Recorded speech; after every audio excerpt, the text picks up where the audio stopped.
past 2 years have been full of innovative initiatives for Forest Library. As we enter the 2022 school year, let's take a look back at what we've accomplished and what we hope to achieve in the future. In fall 2020, Forest hired the first licensed librarian the school had had on staff in 3 years, Mrs. Jennifer Holmes. Mrs. Holmes saw a need to update the library's physical space and program offerings. She collaborated with the principal and teachers to create a 3-year library rejuvenation plan. This project would align the library more closely to Hampton City Schools' Department of Innovation and Professional Learning's vision and mission, which states that the library serves as a hub of information in the school and is a place where students are given access for research, skill instruction, technology training, and reading guidance. The first goal of the Rejuvenation Plan was to update the library's physical space. Built in 1955, Forest is one of the oldest elementary schools in Hampton. Its library is also the smallest in the district, with a square footage of only 964 square feet. Furthermore, the library lacked an attractive atmosphere and had no provisions for the comfort of its student and adult patrons. Due to its dire need for an update, the Forest Library was given a one-time stipend of up to $4,500 to refurnish and redecorate the library. The librarian determined that the most important update needed was a comfortable space for students to read and/or collaborate with their peers. The Flex Space Conversion Zone was chosen both for its comfort and flexibility. The furniture pack featured 8 curved, padded ottoman-like seats that could be formed into various shapes. The seats could be pushed together to allow for collaboration or pulled out of the way when an open space was needed. The Flex Zone also included a large carpet for reading on the rug with the younger students. The next items purchased for the library were a new set of activity tables. These tables were versatile enough to be used for both formal instruction and makerspace centers. The whiteboard tabletops enhance communication, allowing both students and teachers to write, draw, and share their ideas. The remaining funds were used to improve the overall emotional access or ambiance of the library. The librarian often used items that were free or donated by student clubs to decorate the facility. The most prominent examples are the plants and plant displays cultivated by the Ecology Club. The art teacher worked with the librarian to create a unique tree accent where students could read quietly. Other accents included fairy lights for the tree and light diffusers to improve the harsh fluorescent lighting in the room. Finally, areas that had peeling or absent paint were touched up with paint available in the school building. The newly refurbished library was presented to Forest School community during the Ranger Roundup, which occurs before the start of the school year. The librarian hosted a meet and greet and encouraged parents, students, and teachers to explore the new library.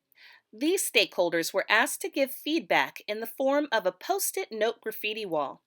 The feedback was 100% positive, with many student comments expressing eagerness to enjoy the library during their resource block. Further data reinforcing the value of the update was the circulation report. As you can see from this chart, there was a marked increase in circulation from 2019 to 2020.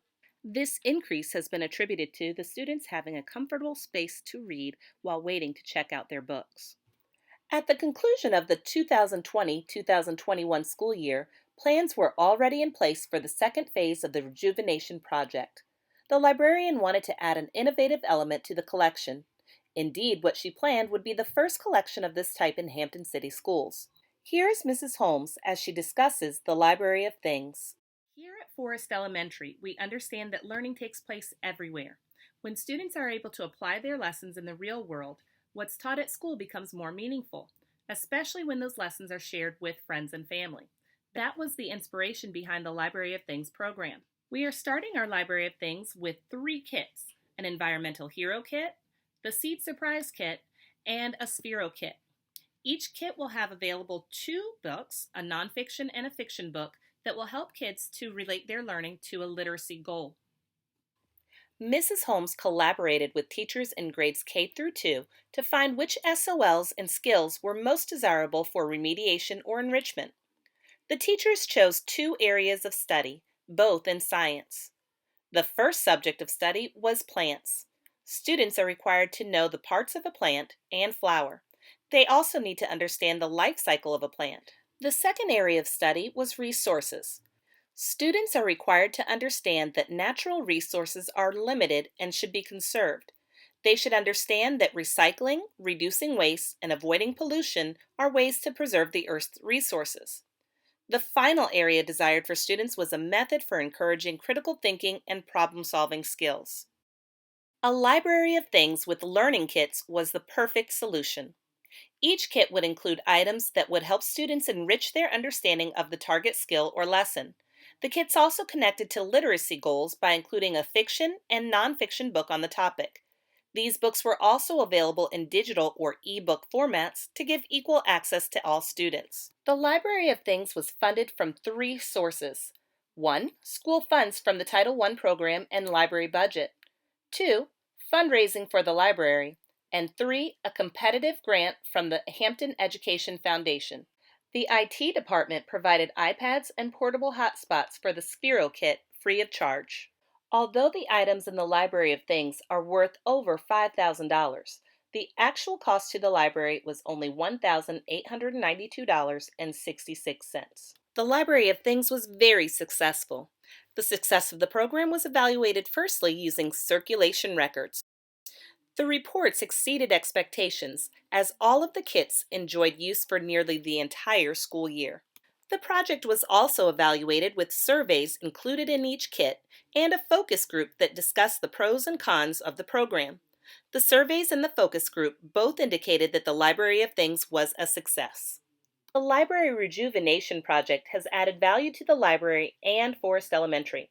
The total benefit of the project was $26,105,804.70. This provides a return on investment of $4,901.50 for every dollar budgeted.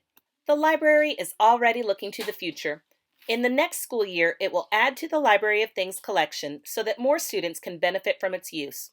The library has also planned to sponsor a school club that would allow students to learn coding, word processing, and presentation creation, and other work readiness skills. Forest Library is continually evaluating its services to ensure it is giving its stakeholders the seeds they need for academic and personal success. Thanks to efforts from the librarian, the Department of Innovation and Professional Learning, and the entire Forest community, Forest Library is truly the place to grow.